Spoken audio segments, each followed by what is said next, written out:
Hi friends, ఎలా ఉన్నారు? నేను మీ Sujana. Welcome to cooking secrets.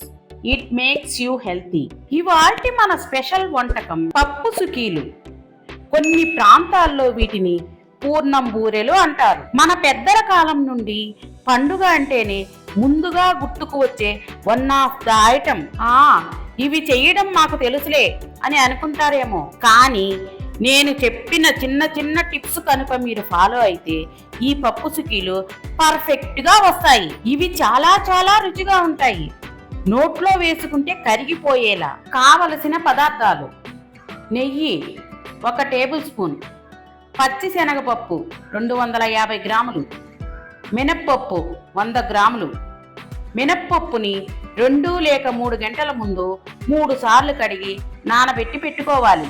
బెల్లం 250 గ్రాములు, కాచి చల్లార్చిన పాలు 100 ml. పాలు వద్దనుకుంటే స్కిప్ చేసేయండి.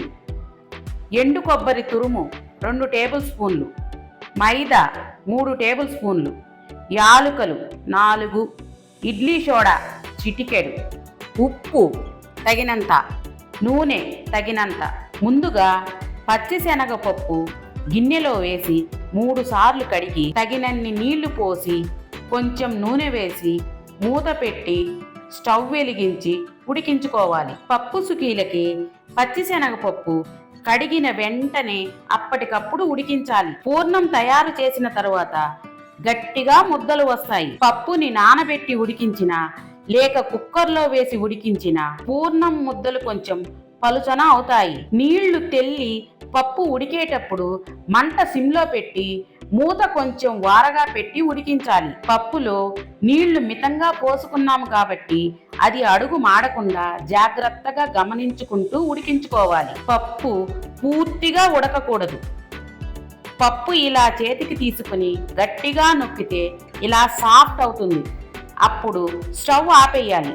వెంటనే చిల్లుల గిన్నె తీసుకుని దానికి సరిపడా కింద వేరే గిన్నె పెట్టి అందులో ఉడికించిన పచ్చిశనగపప్పుని పోసి పప్పులో మిగిలిన నీళ్లను తీసేయాలి. పప్పు చల్లారిన తర్వాత మిక్సీ జార్ తీసుకుని అందులో ఉడికించిన పచ్చిశనగపప్పు వేసి అప్పుడప్పుడు స్పూన్తో కలుపుతూ మెత్తగా కచ్చా పచ్చాగా మిక్సీ పట్టుకోవాలి.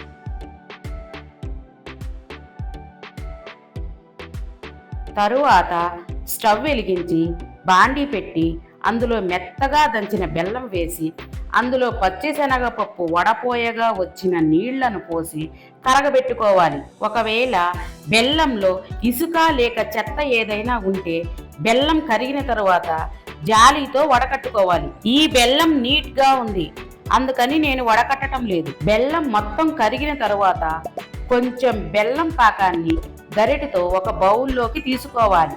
తరువాత మిక్సీ పట్టిన పచ్చిశనగపప్పును అందులో వేసి బాగా కలపాలి. అందులో పాలు పోసి బాగా కలిపి ఎండు కొబ్బరి తురుము, యాలుకలు వేసి కలిపి నెయ్యి వేసి బాగా కలుపుకోవాలి. పూర్ణం కొంచెం గట్టి పడుతుంది.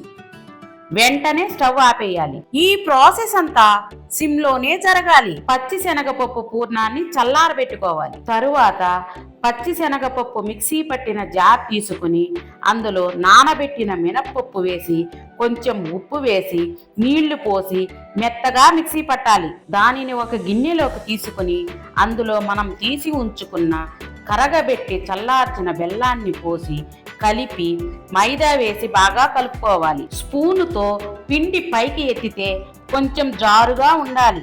స్పూను వెనకాల ఇలా ఎత్తితే స్పూన్కి కోటింగ్ అవ్వాలి. అప్పుడే పిండి కరెక్ట్గా కలిపామన్నమాట. తరువాత చల్లారిన పూర్ణాన్ని తీసుకుని ముద్దలు చేసి ఒక గిన్నెలోకి తీసుకోవాలి. స్టవ్ వెలిగించి బాండీ పెట్టి అందులో డీప్ ఫ్రైకి సరిపడా ఆయిల్ పోసి మీడియం మంటపై కాగబెట్టాలి.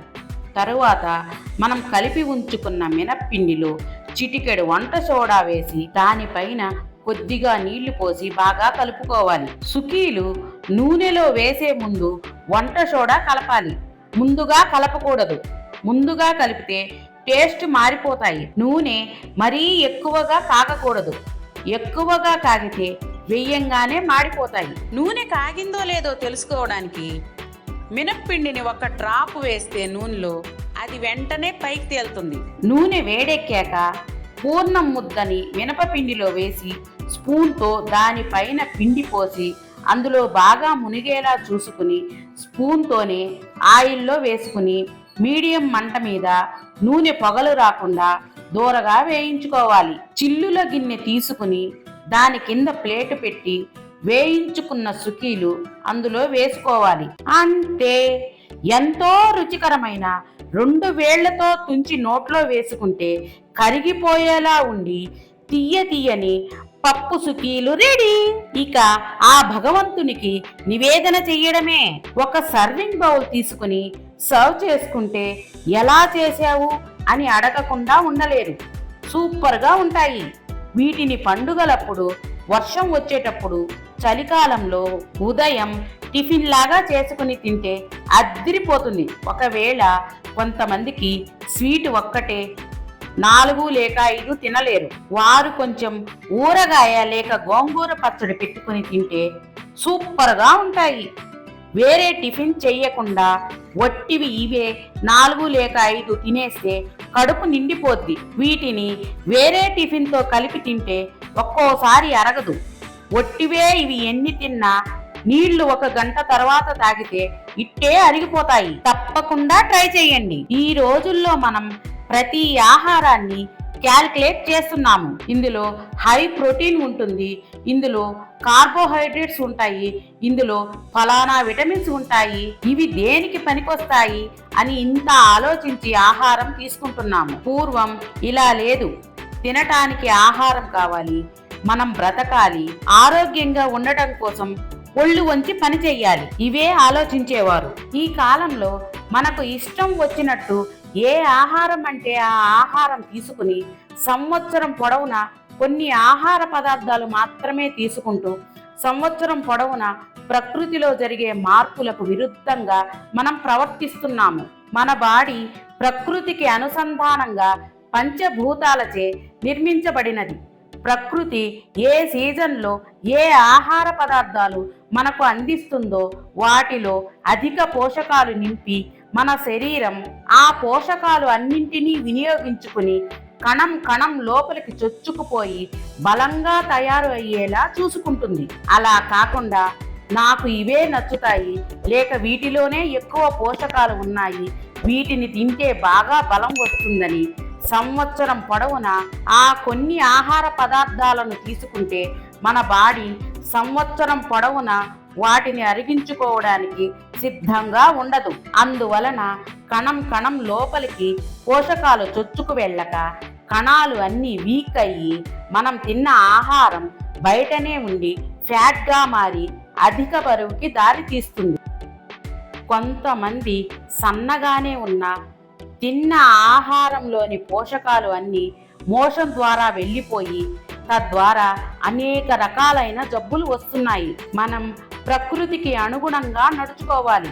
మనం ప్రకృతి మాట వినటం లేదు కాబట్టి ఈ అనారోగ్యాలన్నీ వస్తున్నాయి. చాలా మంది ఈ కాలంలో నూనె వస్తువులు చేసినప్పుడు చిల్లుల గిన్నె వాడకుండా న్యూస్ పేపర్లు, టిష్యూ పేపర్లు వాడుతున్నారు. వాటిని తయారు చేసే ప్రాసెస్లో కొద్ది మొత్తంలో అయినా అంత పలుచగా రావడానికి ప్లాస్టిక్ ని కలుపుతారు. ఇక న్యూస్ పేపర్లు అయితే వాటి మీద ఉండే అక్షరాలలో ఎన్నో కెమికల్స్ ఉంటాయి. వేడి వేడి నూనెలో నుంచి దేవి వాటిపైన వేస్తే వాటిలో ఉన్న కెమికల్ కొంచెమైనా కరిగి వాటికి అంటుకోకుండా ఉంటుందా అండి? మనము ఎలా ప్రవర్తిస్తున్నాము అంటే పెనం మీద నుంచి పొయ్యిలో పడేలా ప్రవర్తిస్తున్నాము. ఒకవేళ మీకు నూనె ఎక్కువ అనిపిస్తే తినేటప్పుడు చేతితో పిండేయండి, పేపర్లను మాత్రం వాడకండి. ఫ్రెండ్స్, నచ్చిందా? ట్రై చేస్తారా? అయితే కుకింగ్ సీక్రెట్స్ ఛానల్కి రండి. నేను చెప్పిన ప్రొసీజర్ యాజ్ టీజ్గా ఫాలో అవ్వండి, పర్ఫెక్ట్గా వస్తుంది. ఒక లైక్ కొట్టి షేర్ చేయండి. Please subscribe my channel. మీరు ట్రై చేసి ఎలా వచ్చిందో కమెంట్ పెట్టండి. మా వీడియో చూసినందుకు ధన్యవాదాలు.